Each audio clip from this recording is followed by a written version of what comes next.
Every good movie has a villain. Some are better than others. You are not sending me to the corner. If there were no villains, there'd be nothing to fight against in the movie and no tension to create a plot. While we have morally conflicted heroes very often, the best movies never make it hard to determine right from wrong. Thank you to Satan for giving me inspiration. It's only in the postmodern era where we like to blur the line between right and wrong in order to suggest that there is no such thing as up and no such thing as down. And 2 + 2 can actually equal 5. That's why The Dark Knight, although great, is a deeply overrated movie. Sure, Nolan is one of the best filmmakers of our time, and Ledger's performance is great. But the idea that Batman and the Joker are basically the same is truly lame. No, you complete me. Batman and the Joker are the same in the same way Dylan Mulvaney is the same thing as a girl. See, we need villains, but it's important that we identify who the real villain is. When a young girl who's been convinced that she's trapped in the wrong body goes into a Christian school to kill 6 people, it's important that we understand the villain here is a disturbed person with gender dysphoria. But there are those who wouldn't dare be honest enough to focus on that problem. They'd rather take the easy way out and make guns the bad guy. I'm sick of thoughts and prayers, and the slaughter continues. Do these people think guns shoot themselves? Do they really know that little about guns?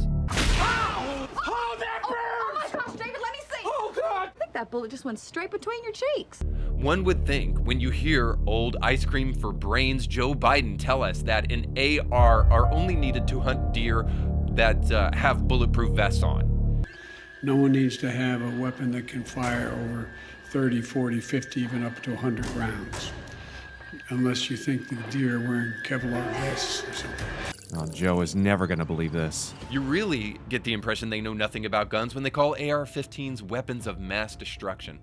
Last anyone checked, weapons of mass destruction look more like an atomic bomb or a COVID lab, maybe in Wuhan. Do these people even know that 60% of all gun violence in America is caused by handguns, while only 6% is caused by AR-style rifles and other shotguns? Do they want to actually talk about the real mass shootings that take place every weekend in Chicago? I didn't think so. The real reason the woke fools in political circles want to blame guns is because they don't have any clue what an AR is, and probably a good bit of them still struggle with just what the number 15 is. How is 2 + 2 = 4? How does that discriminate against black people or brown people? 1 stick + 2 stick. Humans were like, hey, here's a stick, here's another. Because I only believe in science. And it's always true that you fear what you don't understand. More than that, it's the easiest and the dumbest way to make people think that you're actually doing something, making progress. And of course, the progressive left are make progress at all cost, even if it means running backwards. How can you do the moonwalk and ask a woman to dance? Hey, baby, come on, let's dance. See you later. So when emotions are high after a shooting, the mainstream media and Democrats quickly come to blame guns because they want to control the narrative. But this is merely a simpleton suggestion. Like, hey, if you have a homeless person, just give them a house, and boom, you've solved the homeless problem. So one of the big expenditures will be the purchasing and leasing, long-term leasing of motels and hotels. Take away every gun, and boom, no more gun deaths. See how easy that was? Wait, you're saying homelessness is largely a mental health crisis and not a problem of housing? And wait for it, mass shooters in schools is a mental health crisis too? See, Democrats prefer simple answers because they can control people with simple solutions when those people are emotional and don't think for themselves, especially in the wake of a mass shooter going into a school. And so complex solutions don't suffice to people who are not thinking critically. A sphincter says what? But there is a third reason that people want to blame guns. They can't blame people when they blame guns. Or in other words, they can't blame themselves. He hates these cans! Stay away from the cans! According to Pew, more Americans died in gun-related violence in 2020 than in any other year on record. Wait, during lockdowns, more people died of gun violence? How could that possibly be? Might it have something to do with BLM riots and the defund the police movement that was stoked by the political left in America? The real reason these people like these simple solutions and they want to blame guns is because they don't want you poking around realizing that they are the problem. They refuse to talk about mental illness because if they did, they might have to talk about how they exacerbate that problem with their ridiculous and inane rhetoric. All of this because the modern left does not know or care to know about human nature. Gee, the lack of humility before nature that's being displayed here staggers me. They need to be social constructivists because they have to blame society rather than blame themselves. They need to believe Rousseau when he says people are born free, but everywhere are in chains, because they need to be free from the responsibility of their own actions. And of course, if they don't have God, they can certainly blame society when they don't want to blame themselves for not believing in a higher moral good. So point to the gun, and they'll never have to point to themselves. This is why there's only two kinds of atheists: those who don't know if God exists and those who don't want to know if he exists, because it'll stifle their Friday night plans. Oh God, if you get me out of this, I won't drink again. This flawed view of human nature has caused the left to destroy everything they touch.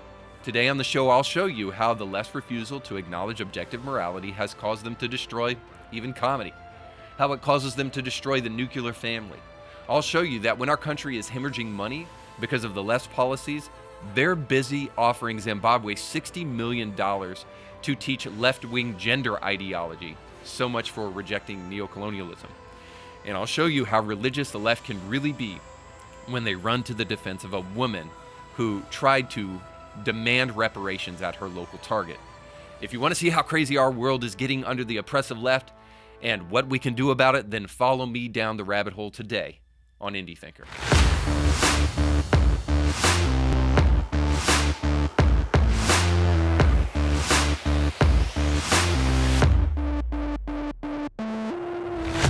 Today's show is sponsored by our friends over at Element Home Loans. If you're looking to get in the financial market to maybe buy a home for yourself, or even to try to diversify and secure your family's financial future by investing in real estate, now is a great time. Sure, interest rates are fluctuating all the time, but if you lock in today, you can go ahead and get today's rate, and then always you can refinance in the future. The reality is that the real estate market is still pretty difficult, but better than it was during the pandemic. Now is a great time to buy. More importantly, it's a great time to make sure that if you do buy, you buy with a company that cares about you.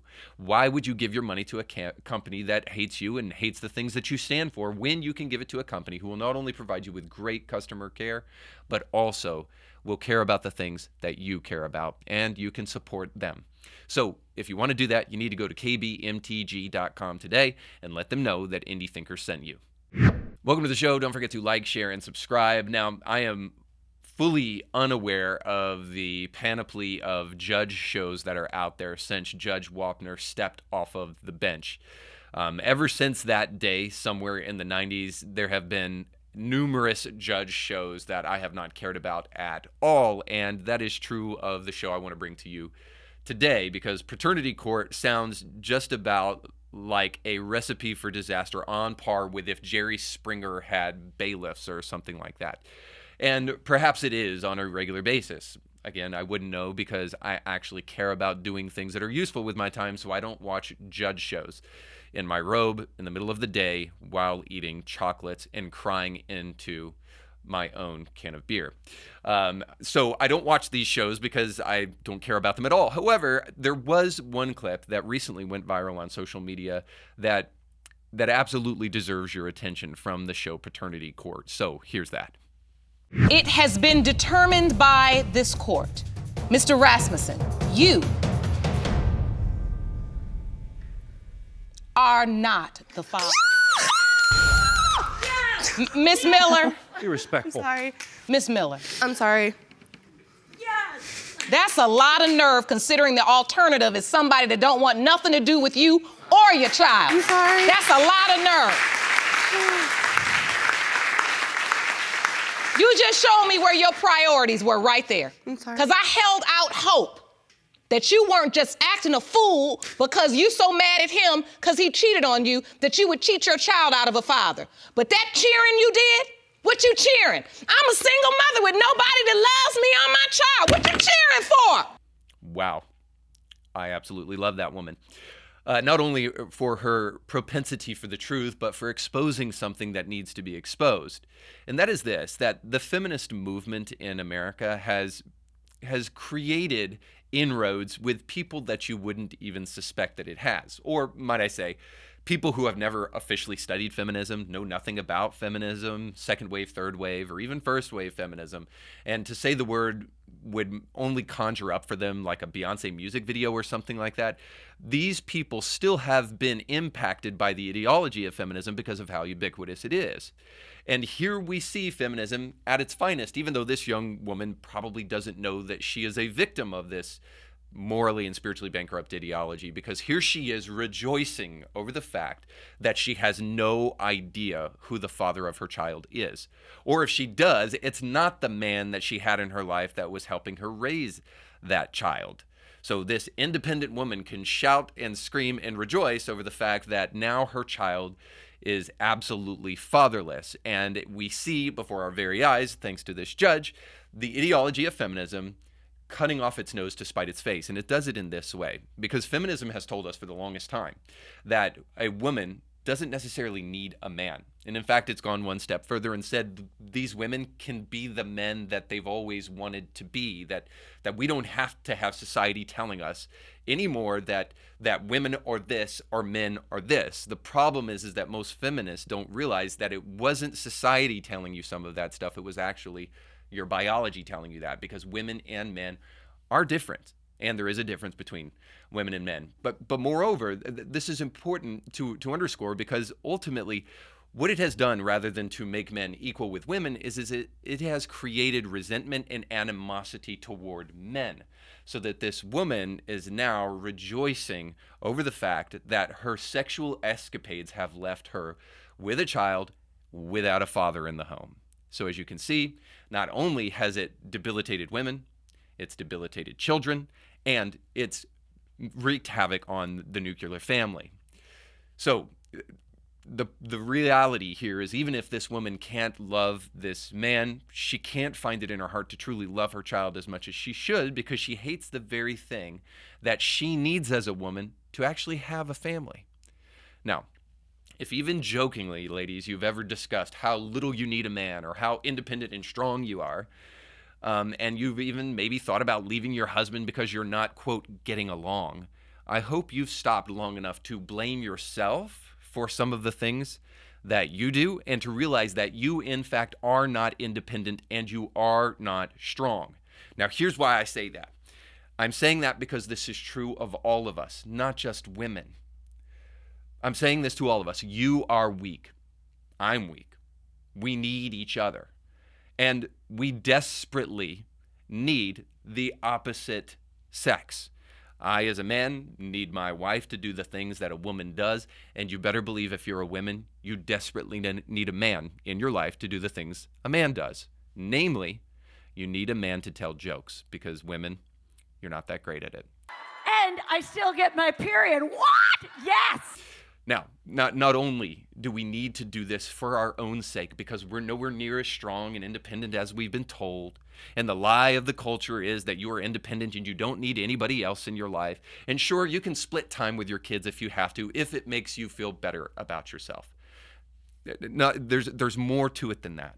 And here's the bigger picture, is the breakdown of the nuclear family is creating a generation of kids without fathers, primarily. Or it's creating a generation of kids who have father absence and mother absence, because they're having to split their time with their parents equally. And they don't have both of them in the house at the same time, helping them become the well-rounded kids that they need to be. So not only is feminism a bankrupt ideology morally and spiritually for the individual, but it also is for the nuclear family and for children. And so for our kids' sake, We need to reject it at all cost. Now, obviously, I'm not encouraging abusive relationships, physically abusive relationships to go on, or that women need to put up with that kind of nonsense in their home, or even that you just suck it up when you have issues. What I'm asking you to do is, rather than make a fool of yourself on national television because you're celebrating that you've been liberated from the man that you desperately needed to help you with your child, maybe you should actually put forth the kind of effort to restore and rekindle the romance and the marriage that you got into to try to help foster that healthy family in the first place. Maybe if you diverted your kind of energy with, instead of getting on TV and posting on social media, but investing in your family, and by the way, taking those screens away from the kids too, maybe if you put that kind of energy, you would actually have a healthy family that you need to actually rejoice about the right things. The fact that your child has a father and your child is growing up in the kind of home that will help him or her have the best success that they could possibly have.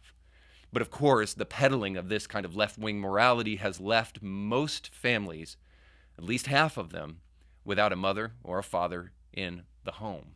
And as we see this morality continue to proliferate, it continues to not only break down the nuclear family, but also run into other countries in the world and cause issues with them. And this just recently happened in a viral clip of Joshua Maponga, a Zimbabwean leader.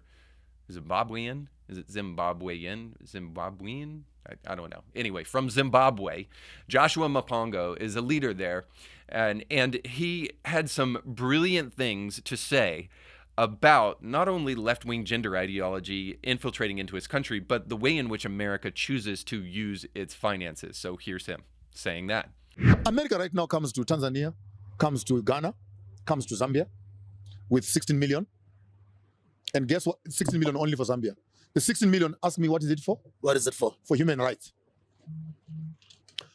Across the river, China and Russia coming to South Africa, ask me for what? For what? For a military training and skills sharing of security.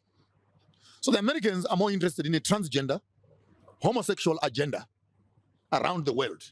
They will invest their money and give you money to protect human rights. Russia and China are coming with weapons and militarization strategies so that we can protect ourselves. So I want to say this very loud and clear to the Americans. Continue on your transgender agenda. Stay there. Leave us to do politics on the other side. Because what we need right now is not a minority human rights activation. What we need is a societal transformation. And for you as Americans to think that we really envy that when you have an anti-lesbian, anti-gay, LGBT principle, then tourists would drop. Let me correct that once and for all, Sbu. And cut and clip this, and it must be loud and clear. Are you saying to me that all the tourists are gay? And when you hear that this is a non-gay zone, tourism will suffer? Question number one. Question number two. Are you saying that we don't have a right to expressing ourselves as Africans? Question number three. If democracy means majority rules and majority votes against a principle, then why won't you allow that to become law?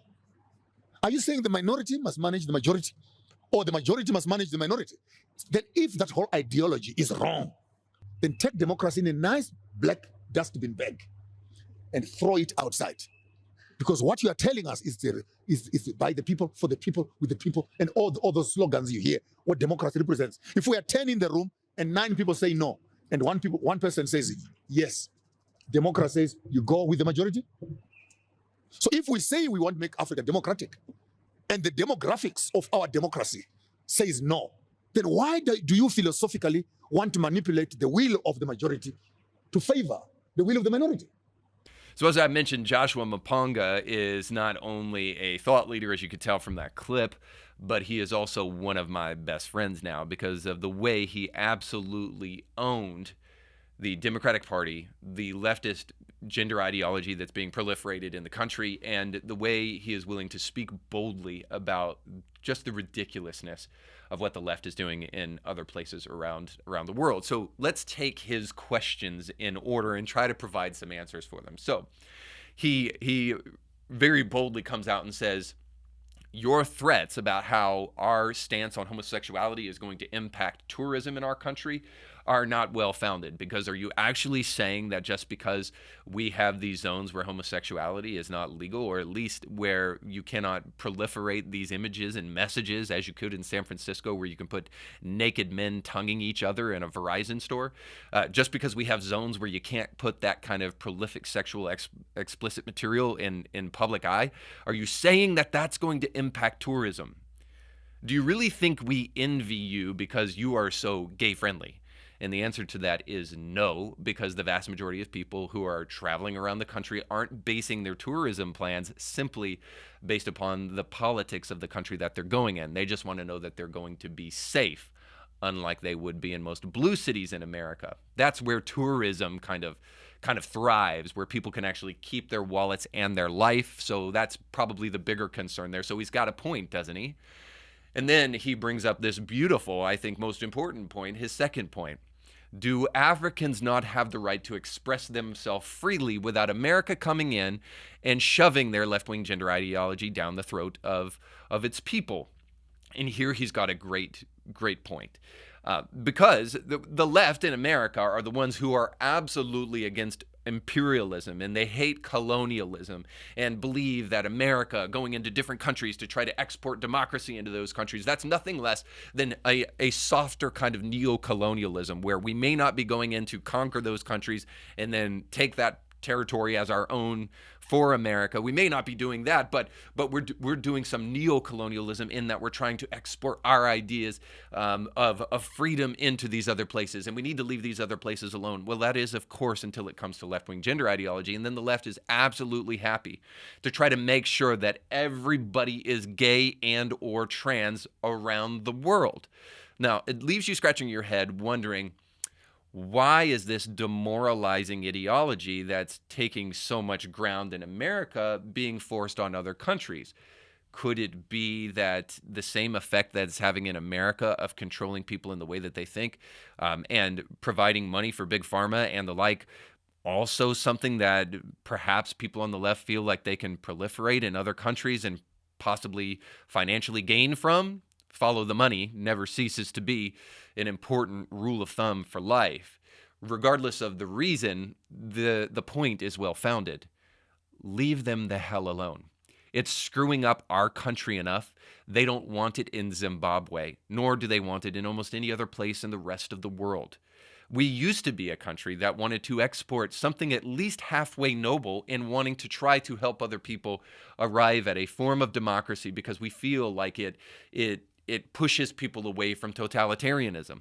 Now we're exporting at the tune of $60 million left-wing gender ideology in the midst of a financial crisis in America right now, where we're in tailspin because of the continued policies of Joe Biden.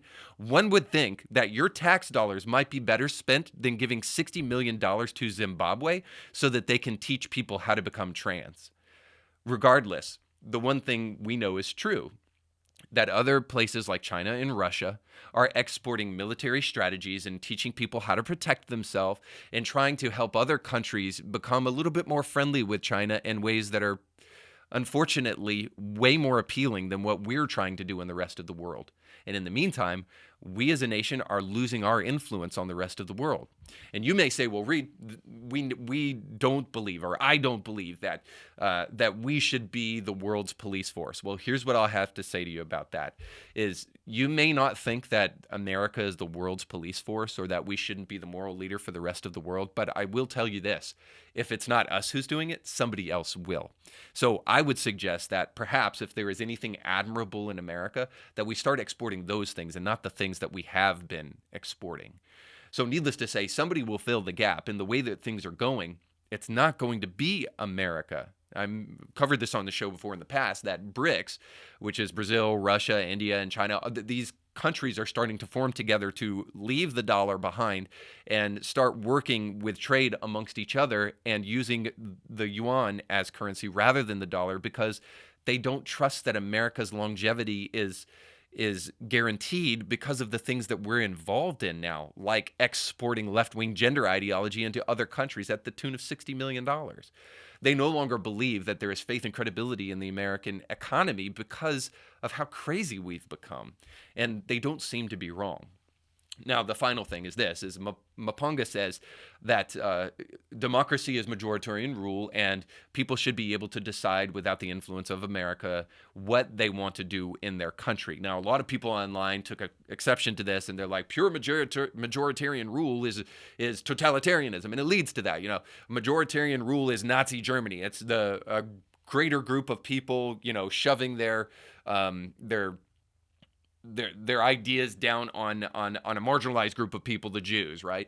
And even as a Christian conservative, I would say, you know, pure majoritarian rule might issue forth if we took a vote right now and we had everybody in America vote and ask what they wanted to do with abortion. We might, as a country, if we all voted on a popular vote basis, our country might look more like the kind of Roe v. Wade world that it looked like before than it does right now in the post-Roe world, because by and large, statistics tell us at least that the vast majority of people believe in abortion to a degree, with some exceptions. Now, I, as a Christian, believe that it should be absolutely abolished, because you can't take a human life regardless of popular conception.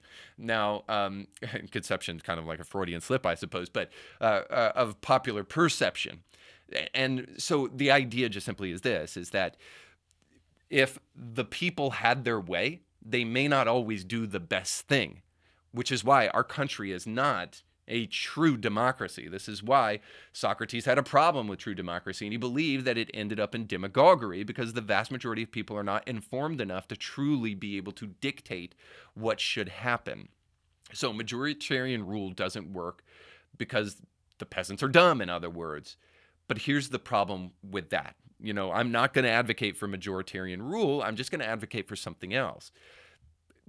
If the peasants are dumb, do we actually have the mistaken belief that our political class is brilliant? Do we actually believe that that's true, that we should have a group of elitists leading our country too?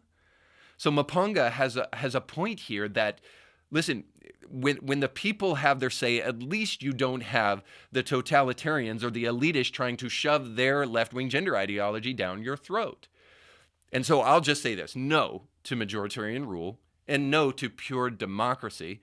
Yes to constitutional republic, but more importantly, a constitutional republic that is regulated by a transcendent set of morality. Now, here you might get a little bit alarmed and say, well, whose morality? Well, I just have to tell you this. It's gonna be somebody's. So perhaps we should go back to kind of John Adams' view of a federalist society, at least in this regard, that he said that our Constitution was made for a moral and religious people. It is wholly inadequate to the government of any other. In other words, there needs to be a standard of morality that we are held to outside of ourselves, so that there's not just a bunch of politicians going around letting their political ambitions rule the country. There needs to be a standard of morality that we hold ourselves to that help us understand what is true and what is good, so that we can consistently refer back to this thing. Otherwise, we have ourselves fluctuating between elitism, majoritarian rule, and pure democracy, where the people who don't even know what they want from one second to the next are leading a country. So yeah, we're neither angels nor demons, and so we need a constitution and we need laws, but we also need morality. We've been operating under the liberal principle that the highest view of morality is consent. As long as you can consent to it, then it should be just perfectly fine. This has brought us to our present age, where transgenderism is butchering people and leaving them with lifelong pain. And to our present age, where we are discussing what consent actually looks like for a small child and whether or not they can chop off their healthy sex organs. As long as they can consent to it, well then, by God, give Big Pharma all the money they could possibly want and put their kids through college while your kid suffers the rest of their life in bone pain and infertility. The point is this, is that if we're actually going to hold together as a society, we might need to at least listen to Maponga a little bit and return to a moral framework that can truly hold us together. And so it's time for Bible study with Democrats. Oh, God of pronouns. The morality of the left was on full display as an older woman, kind of heavy-set in nature, as you'll see here in just a moment, went to her local Target, shoved her cart full of $1,000 worth of goods, and then demanded reparations.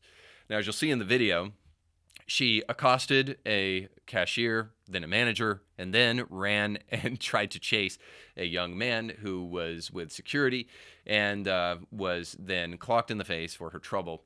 Again, I'll show that here in just a moment, but I posted this on social media with the great words of famous intellectual Thomas Sowell. What is your fair share of that which you did not work for? And of course, the left put their morality on full display for all of us to see. Before we get to that, I'll show you the clip here.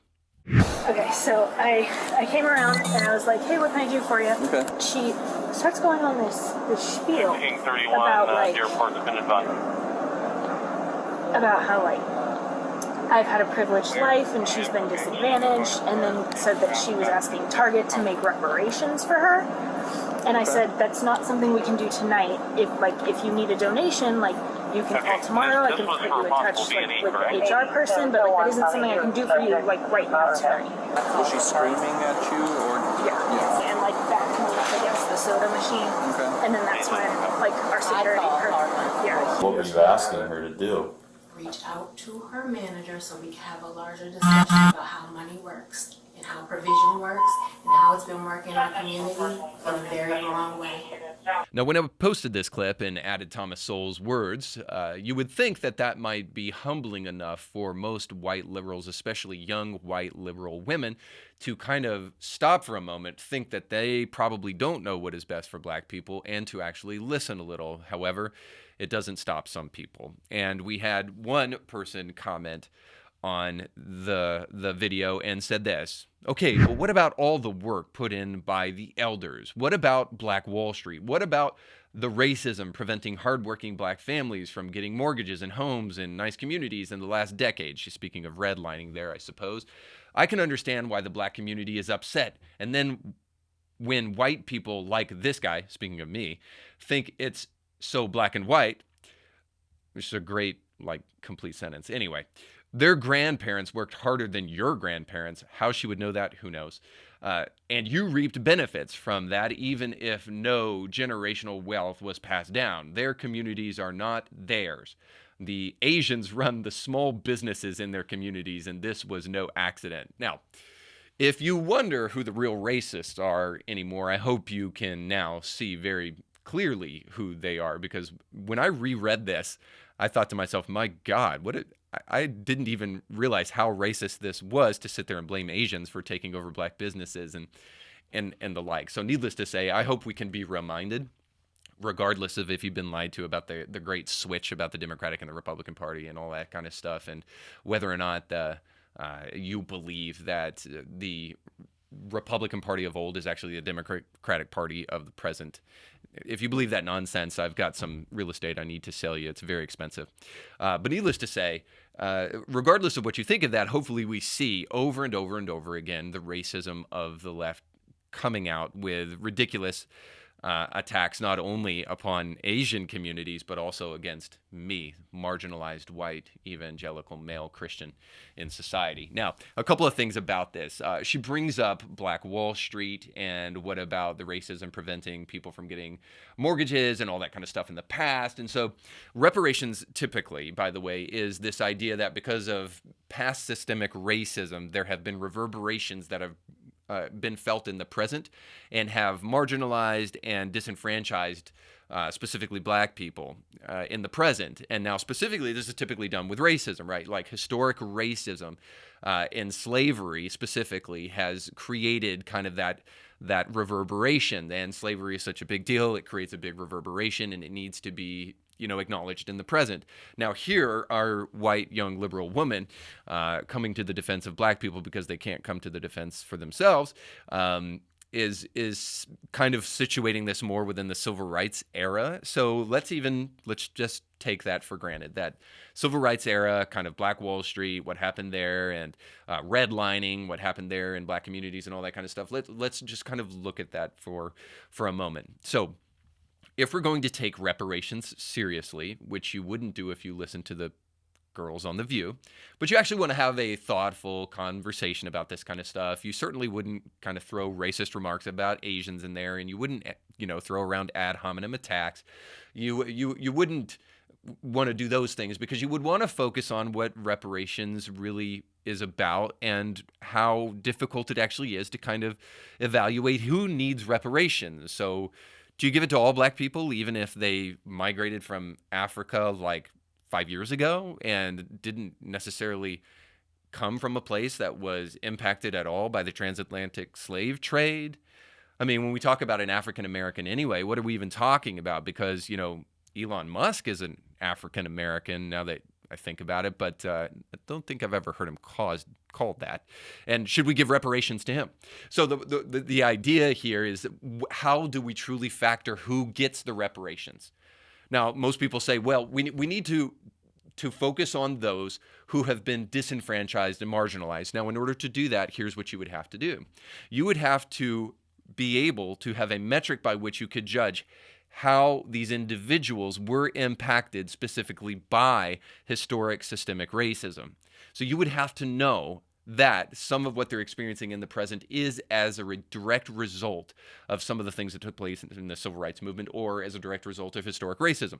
Because fact check, the black young man or woman in the present who wasn't alive during the civil rights era and wasn't alive during slavery days cannot necessarily claim that they've been directly impacted in the way that their probably great-grandparents were, right? Because if you want to give reparations to those people who legitimately were disenfranchised and marginalized, you would give it to the people who were directly affected. But now we're moving down the line, not only 2 generations, 3 generations at the very least, and probably more, to see who was truly impacted from historic racism in America. So you would have to know how people are impacted by those past events in the present to truly be able to assess who gets what. Moreover, you would also have to put in another metric that I think is incredibly important that very few people want to talk about. You would have to put in the metric of personal responsibility. In what way are the decisions that you've made in the present the reason that you might be experiencing marginalization? In other words, did you graduate high school? Did you have a child out of wedlock? Did you go to college? Did you finish college? And then did you pursue a career in that field? Because the people who are willing to do all of the things that I just named are highly likely, regardless of race, to succeed in America. Not to mention that there is upward mobility regardless of the generational wealth that you were brought into this world and experienced. All of these things are objective facts, so what we have to do is meet the cry for reparations with objective facts so that we can understand who gets what and how much. So how much of the pains that you're experiencing are as a direct result of your own personal decision making. But I've got a better suggestion, and this is going to probably be the first and last time I quote Andrew Tate, but he's not wrong here. He says this in a podcast about black and white billionaires. When a black billionaire meets a white billionaire, do you think there's any racism? Do you think they care? He's a billionaire, I'm a billionaire. Both our yachts are in Monaco. He's from Algeria, he stole all the gold. I'm a stock market whatever.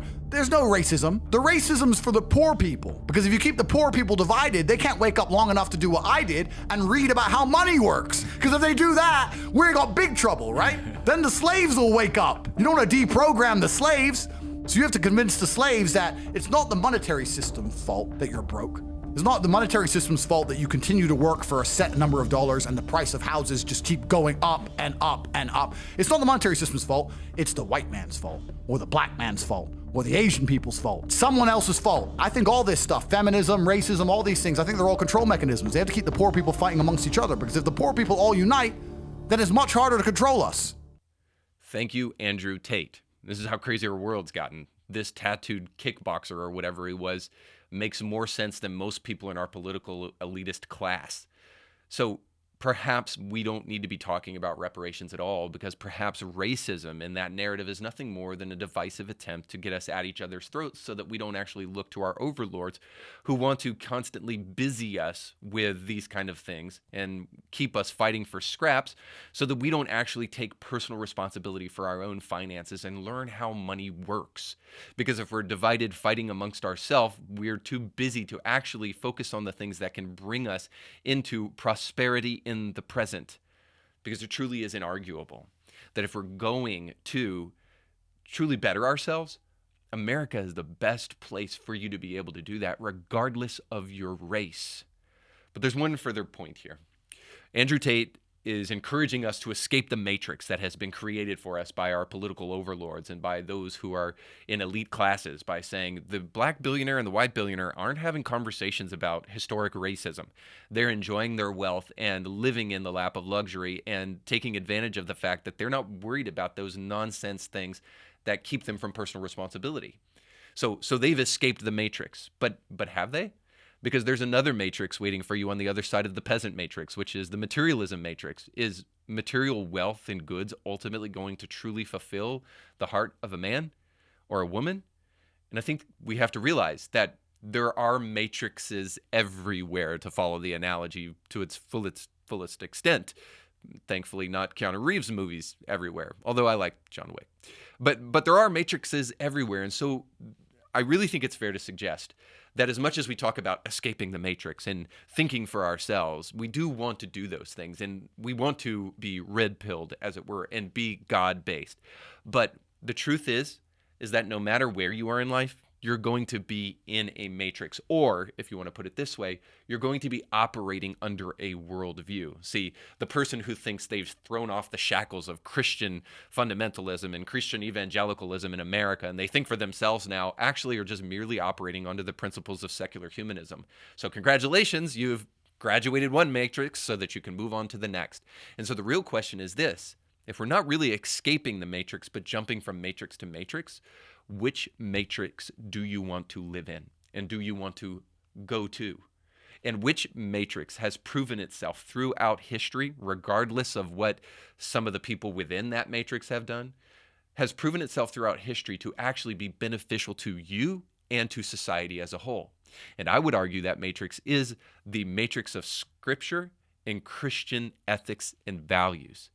Ultimately, if you lived your life that way, even if you didn't believe in the God who proposed these ideas, you would benefit yourself far greater than any other matrix in society. At the end of the day, I would encourage you to realize that the wager that you're going to make with this life really matters. And if you're going to put your faith in something, you better put it in something outside of yourself, in a much more grander morality that can help us come together, rather than the morality that we're constantly hearing about from the left.